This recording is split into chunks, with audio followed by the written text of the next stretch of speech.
Hi guys, it's Nathan from Drummers Only, and today I'm here at Yamaha in Milton Keynes, and I'm joined by Simon Edgoose, Yamaha product demonstrator, an all-round electronic drum kit guru. And today we are here and we are looking at the new Yamaha DTX8 drum kits. So with the DTX8 drum kits, visually striking, they look fantastic, and probably the main feature to talk about is the actual shell construction themselves. So tell us about the actual pads that we're using on these kits. On the DTX8, you've got real birch ply shells. These are made in the Yamaha drum factory. This one is the Black Forest finish, also is available in real wood, and it comes with all the usual features, absolute lugs, it's got a new tom mount. But what makes these special is that you can get these pads with a choice of playing surface. So for a long time, Yamaha has used TCS, which is textured cellular silicon, which is a white surface with lots of bubbles inside, and it's the bubbles which push the stick back. But this kit here that we got here is actually a mesh head. So you've got a choice of either mesh heads or TCS playing surfaces. Groundbreaking sort of technology really being brought in for Yamaha for this year is the fact they're using mesh heads. I mean, never thought we'd see the day. No, but I mean, here we are. Everyone's familiar with mesh heads now. It's sort of what a lot of the buying public want. So with mesh heads, for those of you that don't know, obviously it is a tensionable surface as well. It doesn't change the actual audio tuning as such, but you can tension it, so you can tighten it, loosen it, so you can completely change how it feels under the stick. One of the main features of mesh heads is that it's completely kind of customizable to your playing feel. The actual pads themselves, obviously all using official Yamaha hardware, so getting spare parts and things like that. And if you want to incorporate your kit, ditch the rack if you would, maybe get additional hardware. That's easily done. Absolutely, it's all retrofittable. So if you want to stick this on normal Yamaha tom stands, you can do it. Yamaha cymbal stands, you can do it. Completely up to you. So the module that features on this kit is a module that we're all familiar with, which is the DTX-PRO module. Yep. We would have seen this on the DTX6 drum kits that were released a year ago, yeah. So tell us about the module in itself. With this module, over the last, 10 years, maybe more than that, more and more drummers have started to use laptops live for the sounds of their drum kit. They'll have their normal electronic drum kit and they'll connect it up to a laptop and they'll run a VSTI, a virtual studio instrument, or a plug-in, a drum plug-in. You'll hear that referred to lots. And they do that because in a plug-in in a computer, you can have loads of detail and loads of choice, because a computer is much more powerful than any drum module. But what Yamaha wanted to do with this is try and take the essence of that and stick it into a drum module. So the sounds themselves, they recorded them in lots of different studios around Europe, and they've put them into the module in a fairly raw state. But then you can take those sounds and you can tweak them however you want to. They all come pre-tweaked anyway, but if you want to make something sound like you're playing it in a canyon, or if you want to copy somebody else's drum sound, you can do that, because the module is actually incredibly powerful. Right. But most people don't want to tweak. Most people just want to turn the module on, pick a patch, and with this, they've got 3 knobs called the kit modifier knobs, and they can just tweak the sound to their taste very quickly, very easily. So going back to those 3 dials on the front. Yeah. So what have we got?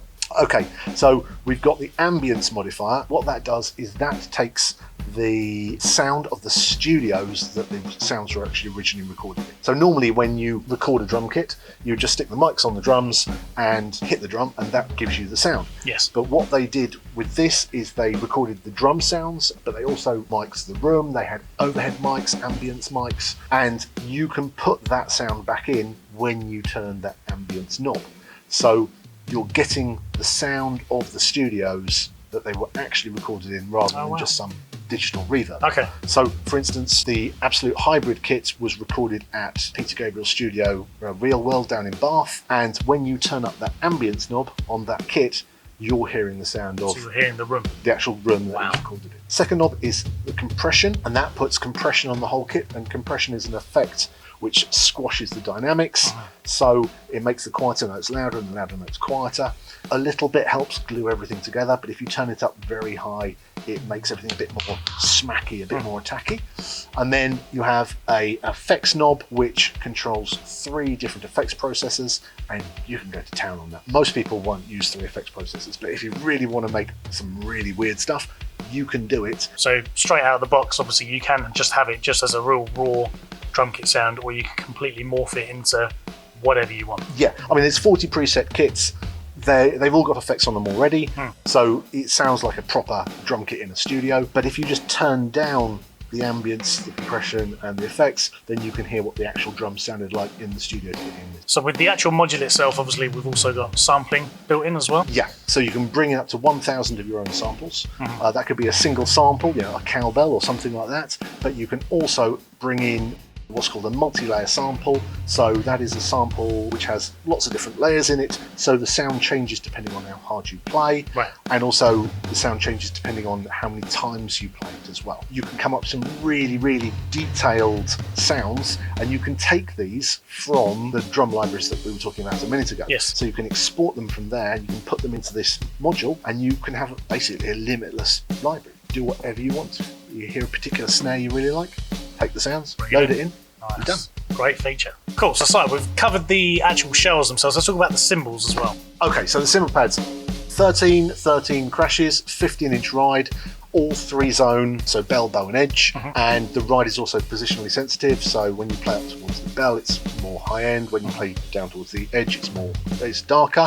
Bass drum pad, KP90, really great feeling bass drum pad. I think this is one of the best bass drum pads that Yamaha's ever made.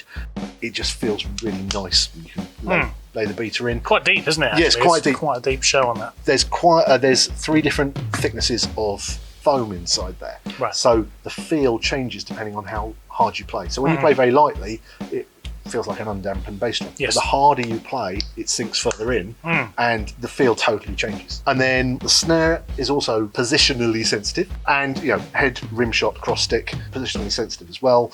So if you connect that up to a computer as well, it'll all work out perfectly. So we've talked about a lot of using it, I guess you could say, in a home environment. Yep. But could you use this in a live environment as well? Totally. And there's a couple of, there's one particular function which is built in, which is really useful for live. More and more bands are using backing tracks. Yes. So, you can go down your average pub gig now and the band are using backing tracks to fill out Guilty. sound. Absolutely.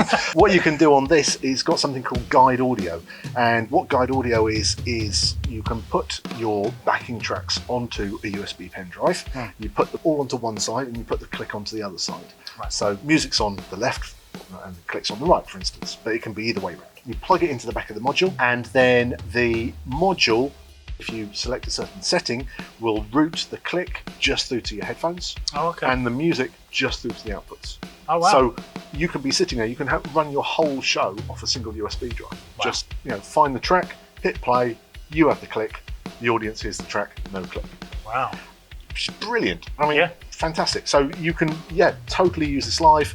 Works really, really well. Simon, thank you very much for your time today. Pleasure. If you want to shop at Drummers Only and pick up the new Yamaha DTX8, you can come into one of our stores, either in Glasgow or Leeds, or visit drummersonly.co.uk and purchase it online. Don't forget to check out our socials as well, Drummers Only UK. Thanks for watching, guys, and we'll see you soon.